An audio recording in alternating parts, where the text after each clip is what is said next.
Welcome to Dance Unscripted. I am your host, Amy Elizabeth. On this episode, we are joined by Meg Brooker.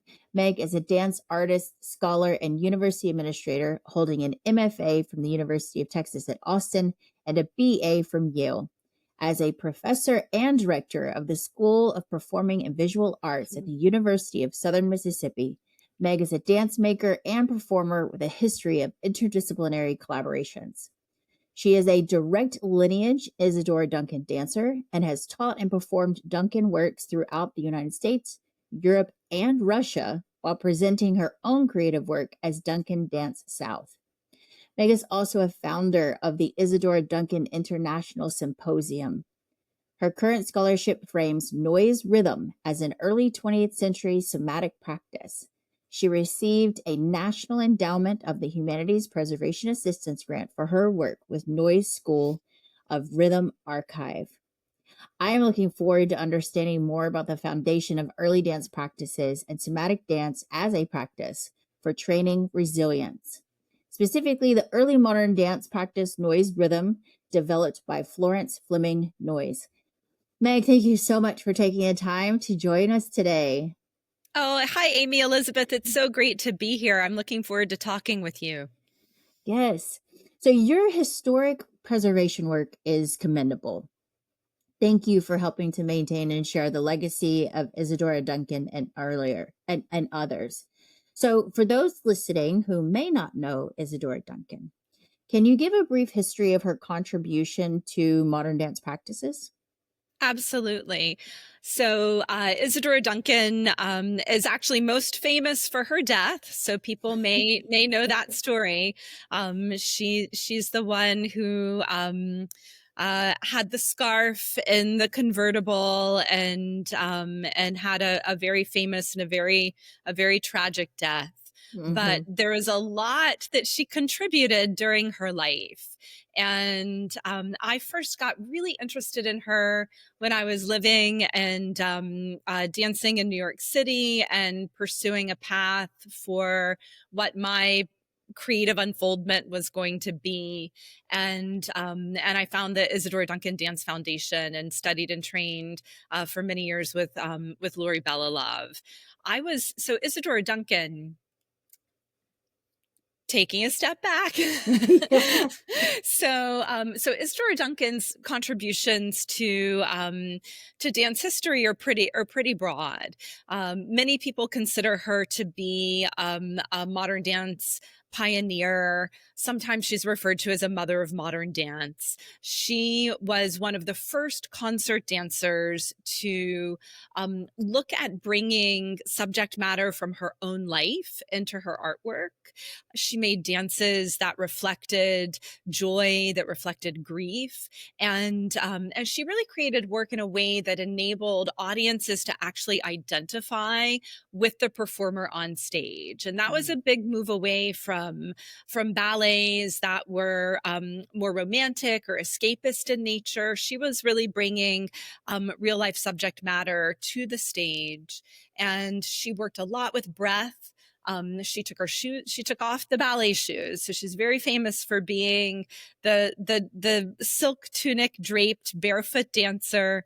She looked back to ancient Greek ideas about performance. She looked back to ancient Greek artwork and studied the line and shape of the body and Renaissance art, and developed a pretty specific movement technique based on her study of what she was looking for as kind of quote unquote natural movements of the human body. So she was really interested in developing a dance practice that was she wouldn't have used this language at the time, but that had, kinesiological, anatomical integrity to it, and that was enabling artists, dancers to express through movement, through danced movement, the experience of being alive, the full range of human experience and expression.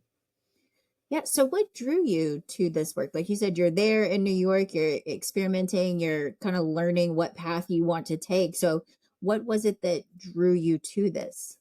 I was tired of waiting for somebody else to discover me as a performer. For real, I was in my early 20s. I also had a lot of theater training.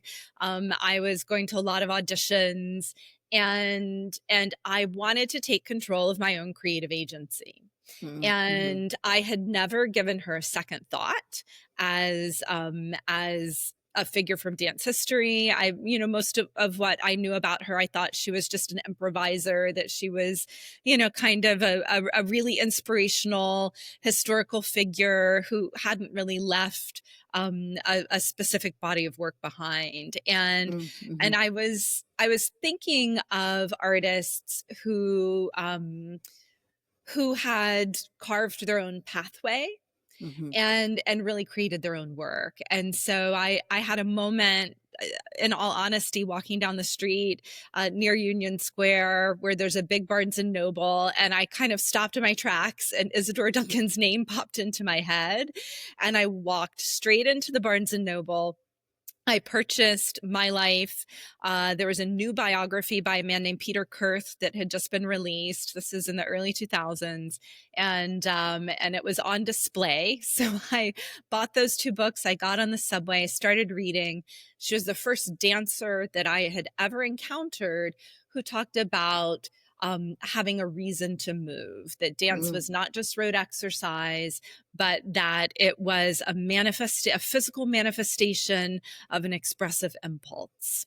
And that spoke to me. And so I was lucky enough to live in New York. I Googled Isadora Duncan, and I found Lori Belalove and the Isadora Duncan Dance Foundation. And within 6 months, I was a full-time Duncan dancer, which was Wow. great. I used to tell No. people I skip for a living. It is buoyant, that is for sure.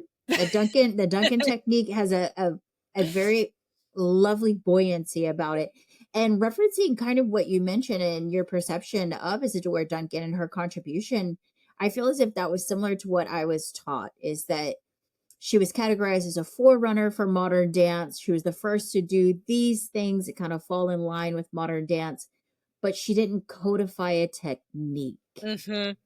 And so the modern dance pioneers are those categorized that formalized a technique. Mhm. It's about this.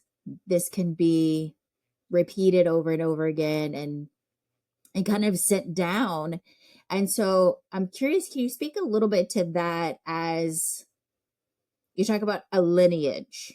And Yeah. so what is the difference between this codified technique and what Isadora offers? Well, that's a really good question, because I think that the generation of dancers who trained me have spent a lot of their careers demonstrating that Isadora actually did create a technique, Ah, and that there is a body of choreography that can be broken down into movement vocabulary, and that dancers can be taught and trained to execute that vocabulary. And I think that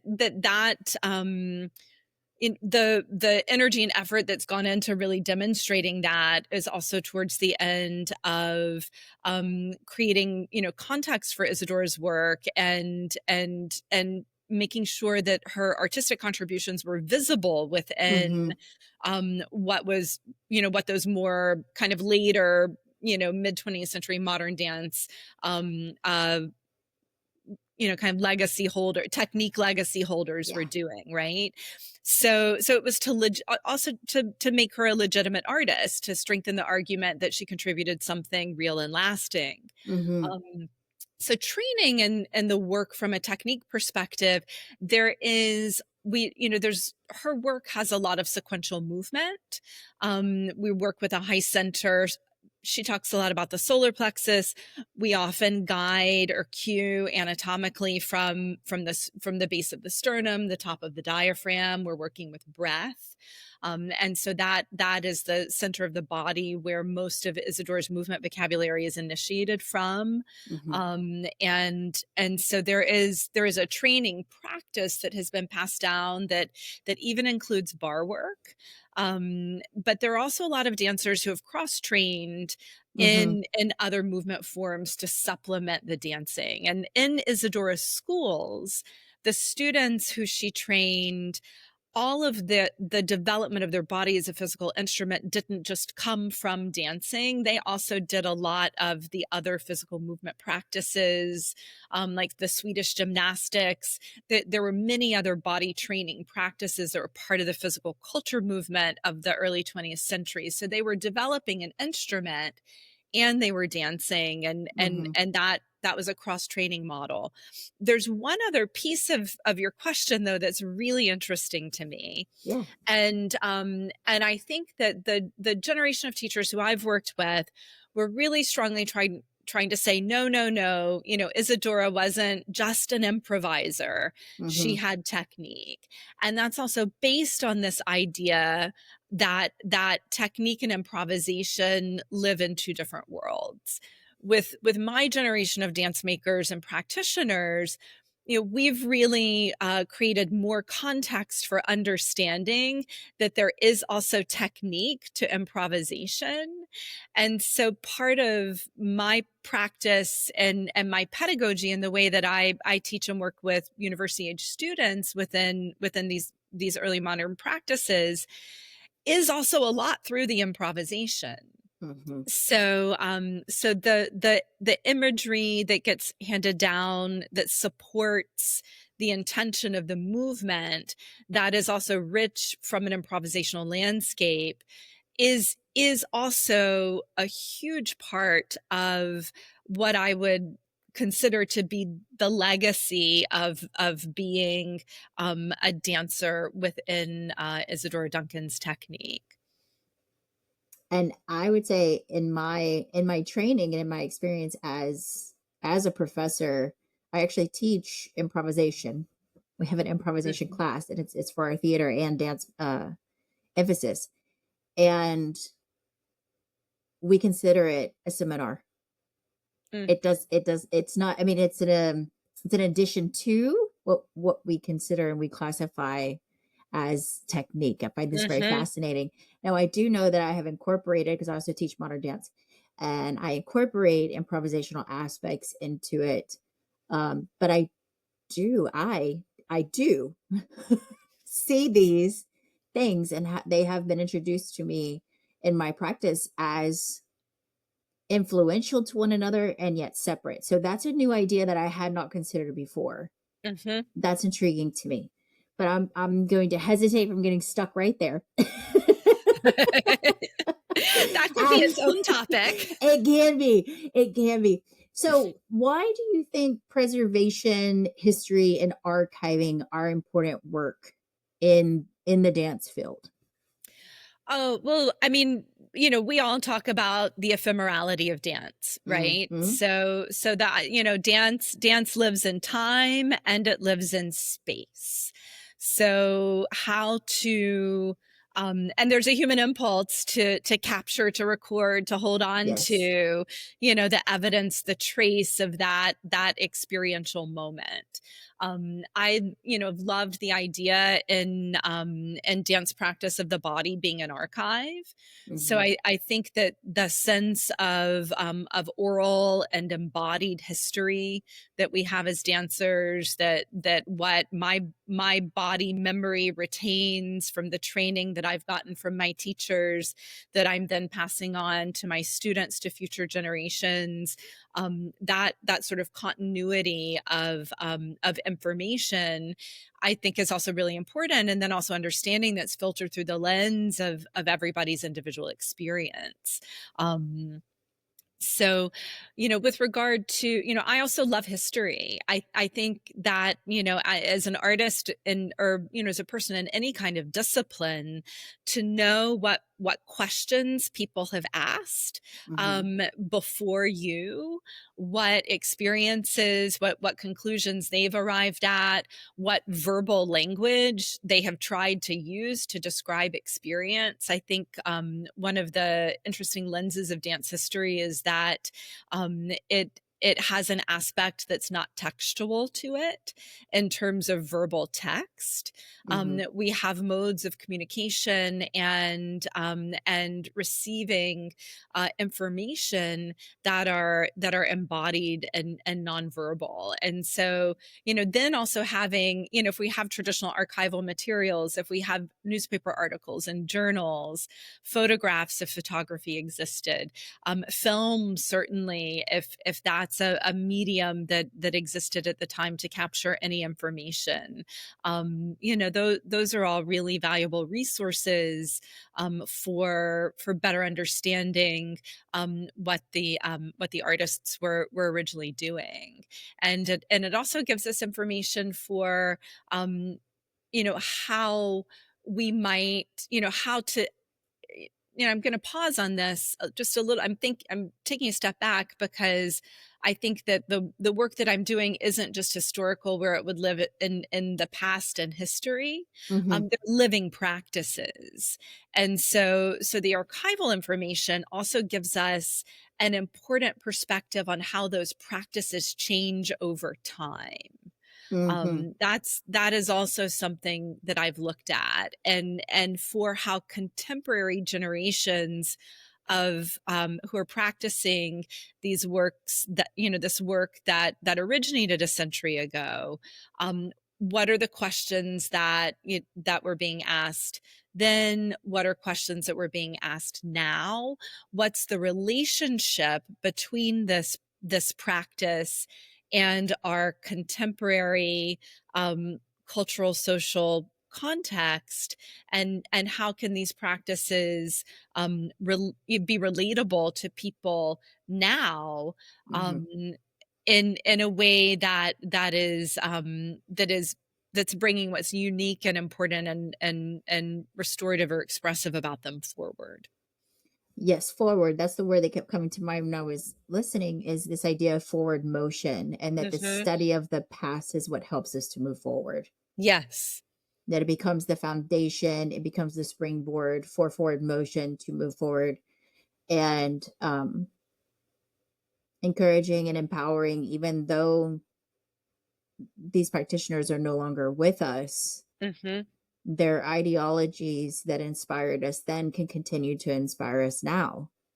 Absolutely. But I think also too, the second thing that came to my mind is this idea of questioning, and how recognizing that the questions of now are not necessarily different from the questions that happened in the past. So what are the recurring questions? What are the recurring themes? And if they are recurring, are we actually moving, learning, and growing from them? Mm. What is the role of the questions that we are processing in that moment? Hmm. That's just That's thought. such a great thought. And I mean, just, a few, topics, and some of this could be food for thought for Yeah. later as well. But, with regard to, both Isadora Duncan's dance legacy and Florence Fleming Noyes, Uh-huh. whose work I've been deeply invested in for almost as long as I've been in the Duncan work. Um, the question, the idea of gender, Mm-hmm. whose body is the dancing body in this dance? What does that communicate to an audience? What does that represent? Isadora spent a lot of her time writing and thinking about, sort of freeing the sort of, kind of woman's body from Mm-hmm. the constraints of the Victorian corset, and the metaphor of that being free expression. If I mean, we're in an interesting context now. We could have a whole Yeah. other conversation around art representation, Mm-hmm. and gender. But for for contemporary practitioners, there are many male presenting people who have also been in these dance practices in this work. There's a way in which the work is bigger than the representation of just who Isadora Duncan was as a historical figure, or even who Florence Fleming Noyes was as a historical figure. Noyes was very active as a dancer in the suffrage movement, and put her body into a performance space to represent in a specific way. So these are questions that contemporary practitioners are really actively interrogating. Yeah. What the role of dance is as a community practice, being able to invite people in to experience these techniques and these training processes towards a health and wellness output, not only towards a performance output. Those are also big themes in the work of both of these dancers. Yeah. I will publicly admit my shortcomings. I would be remiss if I didn't begin with my own understanding and knowledge regarding early somatic dance and practitioners. I am sad to say, as an instructor of dance history, that I've never heard of Florence Fleming Noyes. So can we begin with a little background on Florence and how you became familiar with this practice? Because I don't feel as if she's as readily known as Isadora Duncan is in the dance history world. Absolutely. And you're not alone. So, and that's been, a big kind of thrust of my work as a dance academic has been to try to create more visibility for Florence Fleming Noyes and what she created, and also to bring her out of Isadora's shadow. They lived at the same time, but their practices don't have a direct relationship. The only relationship really is that they were both influenced by the work of Delsarte, which would probably also be another topic. But so Florence Fleming Noyes she was a dancer, a performer who also lived at the turn of the 20th century. She was born in 1871. She actually was college educated. She studied at Emerson College of Oratory with Charles Wesley Emerson. She studied Delsarte there as well. So she was a woman of that late 1800s, who was also really looking at creating an independent and public performance career and teaching career and profile. So she was I'm pausing just a little bit so I don't get too So Florence Fleming Noyes studied at the Emerson College of Oratory, and she also studied with a woman named Lucia Gale Barber. And she was tapped by Mrs. Barber to I'm going to pause that one. Sorry. There's too much for me to say in response to this. Okay, hold on just a second. Let me just get more of the you're not reading a whole book that I haven't published yet.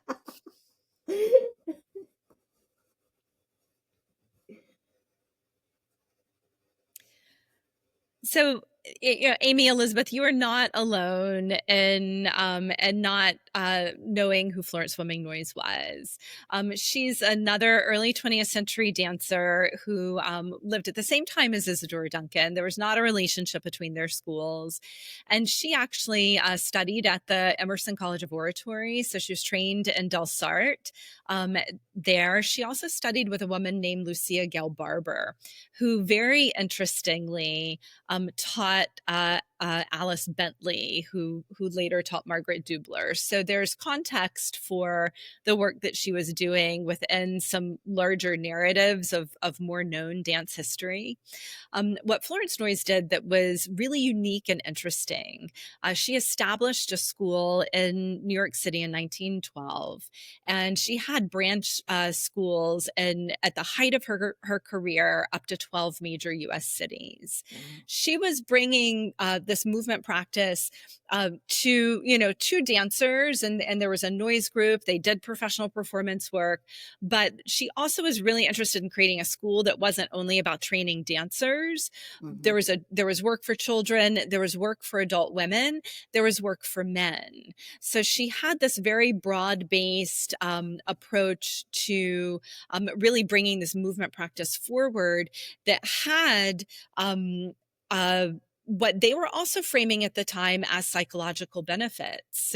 So her work was within the context of the progressive education movement. She and her dancers and teachers attended progressive education conferences, but she also bought property in Connecticut in 1919. And the reason her school still exists is because she purchased this 100-acre property 10 years before Ted Shawn purchased Jacob's Pillow, and they knew each other. They were in the same landscape. I've got archival documentation that they crossed paths, but she purchased this property called Shepherd's Nine as the summer home of her school. And the way that the school worked, there were teachers who were teaching in these branch studios all across the United States, and then they would come back to this property in Connecticut and live and dance and create together during the summer. And so her technique is called Noyes rhythm. And in her movement practice, we're also similar to Duncan, drawing on nature imagery, drawing on ancient Greek mythological imagery, but her work is really taught all through imagery. So there's an open air studio on the property. We work with all live piano music.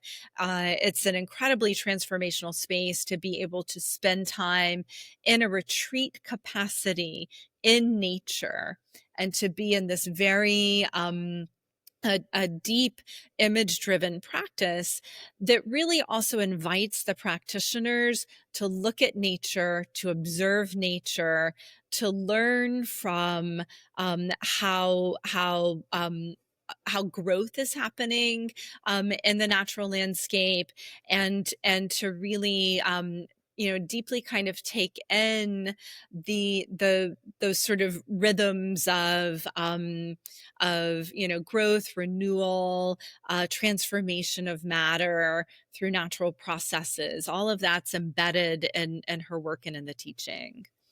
So, speaking to the elemental forces that Noyes Rhythms utilizes, um, how does this enable movers to feel or process those dynamic energies? And I believe in our prep work, the word depersonalized, and to do this to feel and process dynamic energies in a depersonalized way. So, can you talk a little bit about what these dynamic energies are? What do we mean by depersonalized?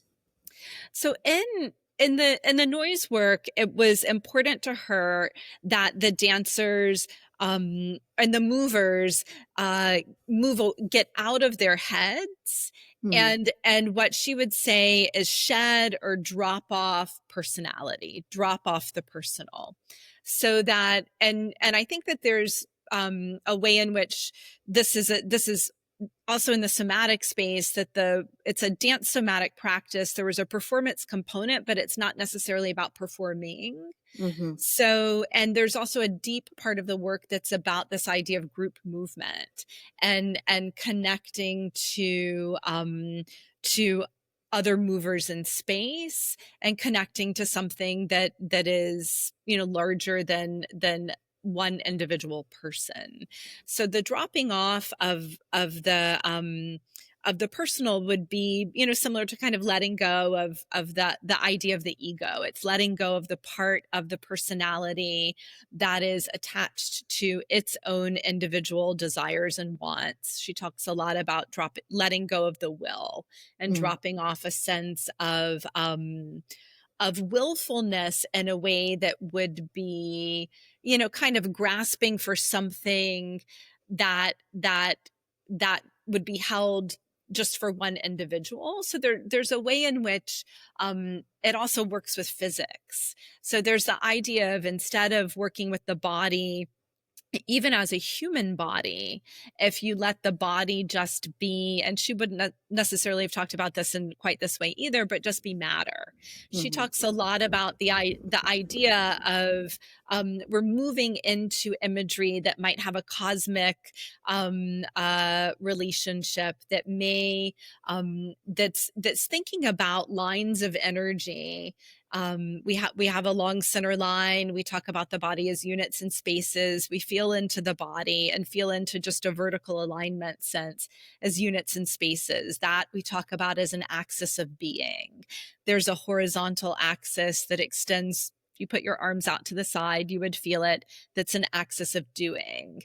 In the kind of philosophy of her practice, we're dropping off the doing, which mhm. which might even be the over efforting, so that we can rest in the being, or in what she would talk about as kind of like the natural intelligence, that the body, if we're getting out of our minds, if we're not trying to overly place ourselves as dancers, that we're feeling into that deep somatic knowledge that the body is going to find a healthy, an effective alignment. And that's in a very simple place.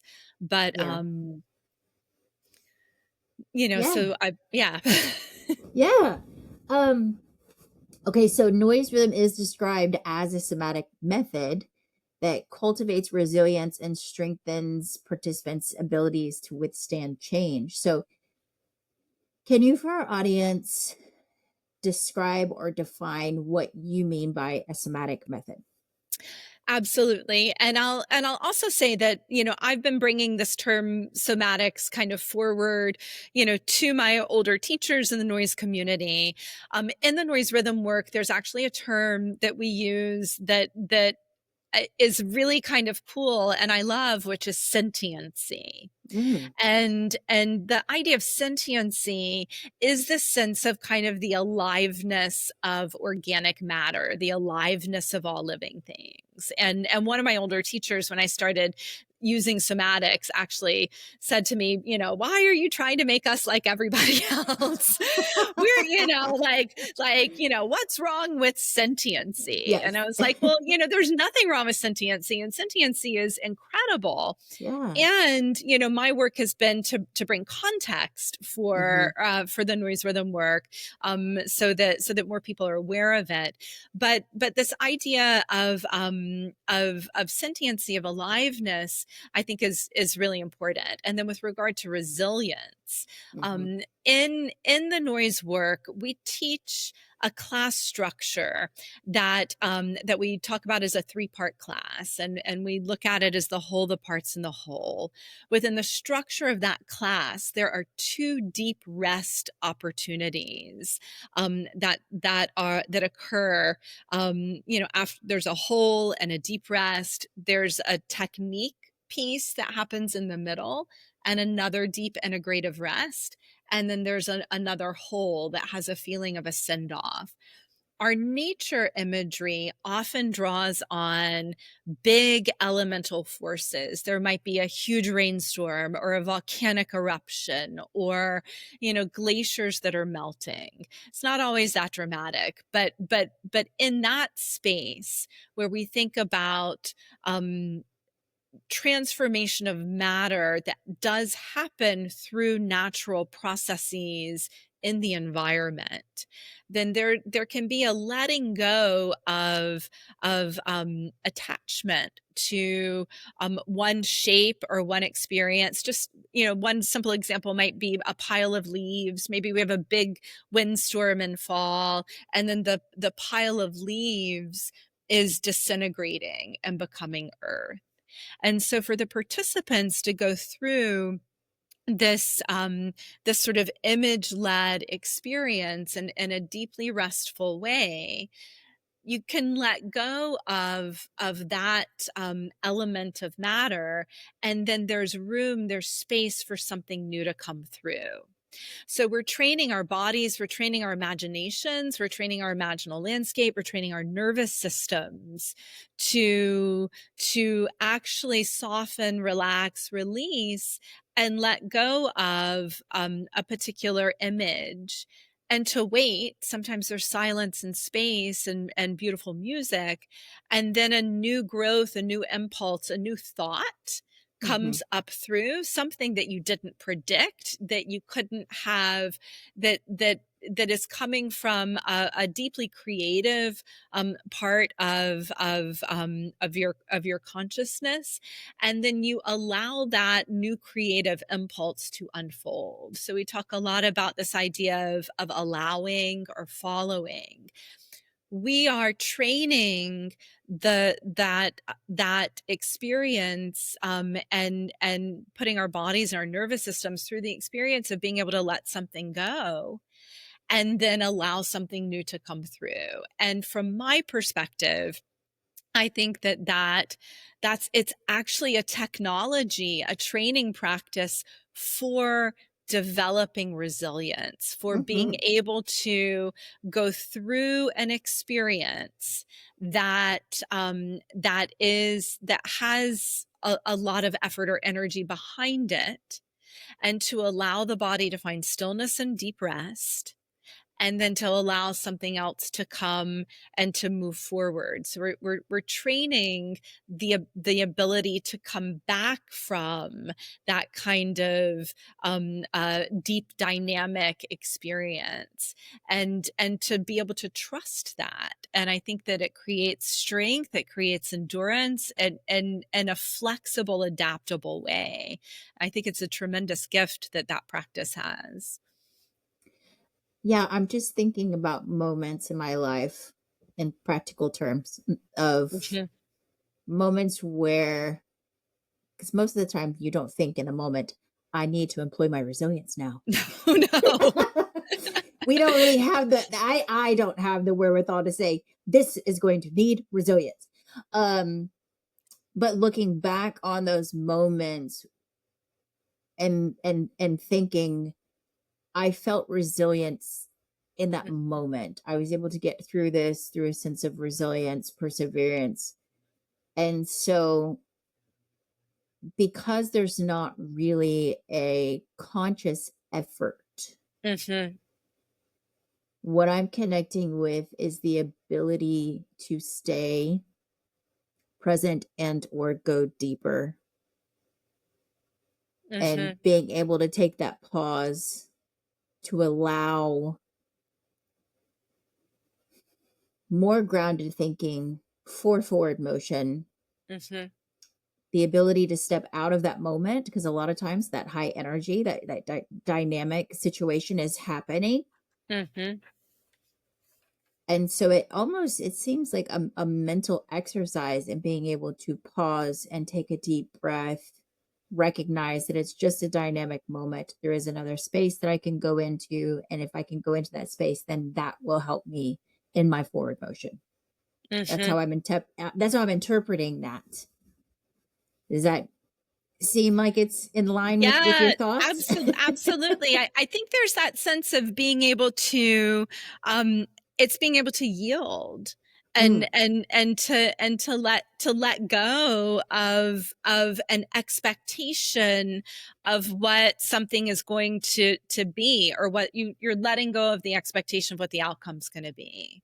And that's really scary to do. But I think, if we, by going through that process, in this deeply creative, kind of image driven way, in a space that is safe, right? Mm-hmm. It's a Mm-hmm. movement class with people who are welcoming and inclusive.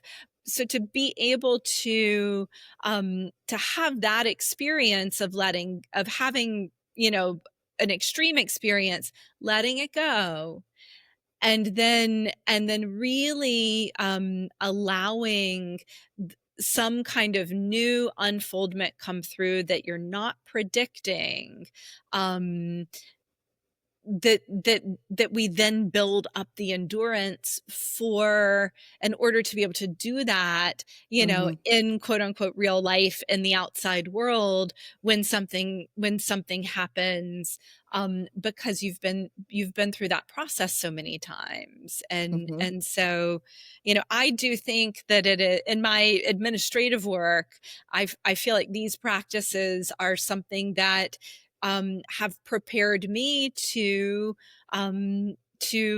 withstand stress in a work environment. There's all kinds of application of that skill and that experience and other kinds of contexts. Yeah. So let's speak of other kinds of context.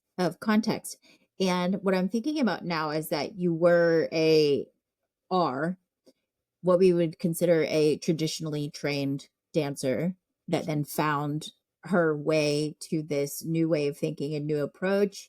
And right now you're in an higher education experience training dancers. Hmm. And, as I mentioned earlier, in my higher education experience, technique is something separate. It is something different. Hmm. And so how do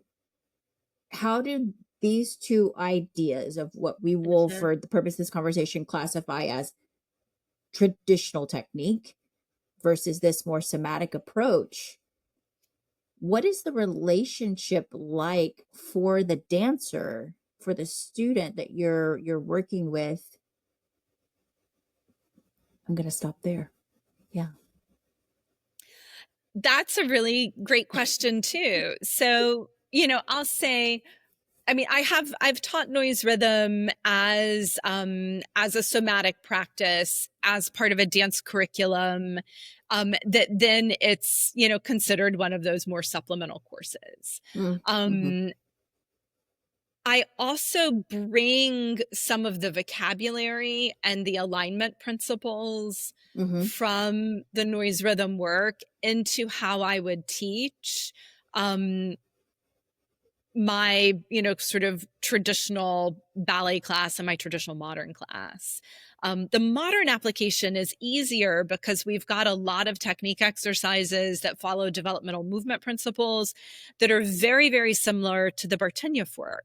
Mm-hmm. And so, there are many modern dancers who are bringing Bartenieff fundamentals into how they shape and structure, especially in a warm up, a Yes. space, a modern dance class. And so there are, and we have a technique book for Noyes.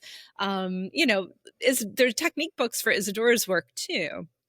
Um, so that's a literal way that I bring it in, but I'll say, I bring the noise rhythm vocabulary into how I teach my ballet class. Yeah. And this also has to do with just a very, and I think and dancers respond to it. I think because it's an invitation for them to feel into their own body structure and to figure out how to meet the aesthetic of a Mm-hmm. dance style that has a more external aesthetic and a way that is integrated and connected, um, um, sort of in their own body. But one specific way that I have actually, talked about at ballet classes is, instead of, focusing so much on correcting, from the pelvis or the shoulders and the rib cage, and the noise work we consider the core, the middle of the body, and our vocabulary of units and spaces, it's the fifth unit. and we talk a lot about strength at the fifth and the fullness of the fifth and being full in the back of the fifth. And so, so when I do some work with those students that is, in a sort of core strengthening way, that enables them, instead of, maybe moving the pelvis forward, filling up how to move the back of the fifth unit back. So I'm sometimes adjusting from that space in a way that can bring some deep integration and connection between the upper body and the lower body. So, I have found that most of the dancers that I've brought this work to, enjoy it, because there's also, if I teach them a traditional class, it's fun. You don't have to worry about what what you look like. There's some agency that they get to develop in terms of owning their own experience as a dancer. I actually had a student one time. This is funny. When I taught a Duncan technique masterclass for Centennial Youth Ballet in Nashville, Tennessee, and we got to the end of the class, and so like openly and this one dancer said, "That's what I thought ballet was supposed to feel like." Because the Duncan work is, it's using a lot of, beautiful classical music and imagery in line too. But it has, there's a release in the expressive part. So I love that story. Yes, it almost seems like bringing in a freedom too. Again, we Yeah. use this term codified technique, and we know that ballet is very much a codified technique. And my experiences of ballet have really encouraged a right or a wrong. You either have it right or you have it wrong. It's like, this is the line or this is out of line. And I think that that's what kind of pushed me more towards modern dance. You mentioned Bartini fundamentals a moment ago, and I will say that at our institution, Bartini language is used in our ballet and our modern classes. And it is very important to us that the body is first, is that you live in your body. And the only way that you are going to find maximum success in whatever capacity is when you find that success in your body. And we also try to incorporate a lot of individualism, and that we don't want every dancer looking exactly the same, because no two humans are exactly the same. And trying to empower that sense of autonomy, identity, all of these things, because that's your essence, and that's what's going to propel you forward in a sense. Now I'm going on a rant. But I haven't, really just this idea of expression. It brings up the question, can you fully express yourself inside of a codified technique? And it sounds as if bringing in the Duncan and the Noyes ideologies makes space for that inside of a codified technique. You're allowing that dancer to find their autonomy, to find their self-expression, to find what is unique to them and how that technique flows through their body. And I just get the word expansive. That if we're not trying so hard to find that line, then we could really expand into that moment, and it creates breath and space for options, for exploration. Yes. Yeah. You just got my brain turning. That sense of you're absolutely like, yeah. So this sense, and I actually, even when I was thinking about talking today, I was like, oh, expansion and contraction. Yes. This work is about being in a space where the energy is expanding. If you look at the old Walkowitz drawings of Isadora, the artist didn't even draw the ends of her fingers and toes. It was just an expansive line that went out into space. A colleague of mine, when I taught a master class years ago at UT Austin, where I went to grad school and I was still based in Austin, I remember my friend who brought me in said, "Oh my gosh, this is like ballet meets release technique." Like, because there's classical line in it. And now if we're Mm-hmm. performing, we might be rehearsing where we're like trying to get people, Oh, yeah. like there's always that thing when you're putting something on stage where refinement or something external comes in. Yeah. But in the practice of the technique class, and certainly, in the Noyes rhythm work, which is not all, which is more of the people who are in that work are teachers and artists and musicians and folks who are coming to that work as a source of creative inspiration more so Mm-hmm. than even a physical training. But it's about being in that space of expansion. Mm-hmm. It's not a contracting energy. And I think that's where the somatic piece is so important. It's not creating patterns of tension in the body, that it's not fear. And I think fear comes in sometimes with that with a sense of holding from the outside in. It's really about that yielding, releasing, expansive energy so that you can overcome. I mean, this is one of the things that happens, I think, for me. You overcome inertia. Mm-hmm. So you can fall into the body is sort of, you get the body integrated, you lead from a high center, you overcome inertia, you fall into momentum, you trust the gravity because there's the yielding and the rebound, and then the image, the music can carry the expression, and you get out of your own way, and it's just really fun. It's freedom. And I just had the image of a roller coaster, but a roller coaster I actually want to get on. Yeah. that I am the roller coaster, not just experiencing it, but I Yes. am the roller coaster, and I am Yes. the one diving and swirling. And I mean, I don't like roller coasters at all. But maybe I would like to be the roller coaster, to this idea to just falling into it and allowance. I don't know, right now there is an excitement in me that I feel like I need more space. Like I need to find this space. Mm-hmm. Whatever this is, I need to find this space. I don't know what this is. I admitted Come it. to Connecticut and dance in the Pavilion. Yes. Yeah. I mean, I admitted I had no idea what this was, but I mean, where Mm-hmm. has it been?